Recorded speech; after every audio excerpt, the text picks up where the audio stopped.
ما بخير شهر ما ريان بازين ملتي ما ملتي زازون شما هول inşallah.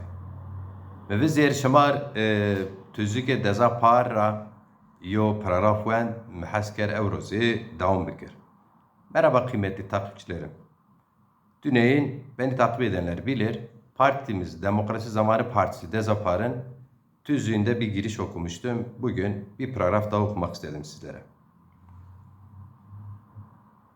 Partinin amacı ve karakteri. Partimiz farklılıkların demokrasi içinde diyalog ve uzlaşma ile çözülmesinden yanadır. Eşit vatandaşlık, hukuk devleti, çoğulcu demokrasi partimizin ana ilkesidir. Tekrar okuyorum. Eşit vatandaşlık, hukuk devleti, çoğulcu demokrasi partimizin ana ilkesidir. Öncelikli olarak Zaza halkının dilini ve kültürünü korumayı, geliştirmeyi, gelecek kuşaklara taşımayı amaçlar partimiz.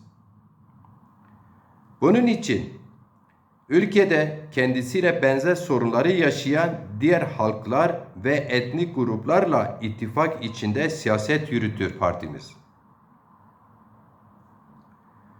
Ülkedeki her halkın ve etnik topluluğun dilini, kültürünü, kimliğini korumasını destekler. Tüm bu toplulukların bu ülkenin rengi olduklarını eşit paylaşımla eşit haklar, barış ve demokratik ölçütler içerisinde birlikte yaşamalarını savunur partimiz Dezapar. Ülke içerisinde dil, kimlik, kültür, demokratik ölçütler içerisinde birlikte yaşamalarını savunur partimiz. Ülke içerisinde dil, kimlik, kültür sorunlarını yaşayan diğer toplulukların örgütlemelerine destek verir. Onlarla demokratik ittifaklar içinde olur.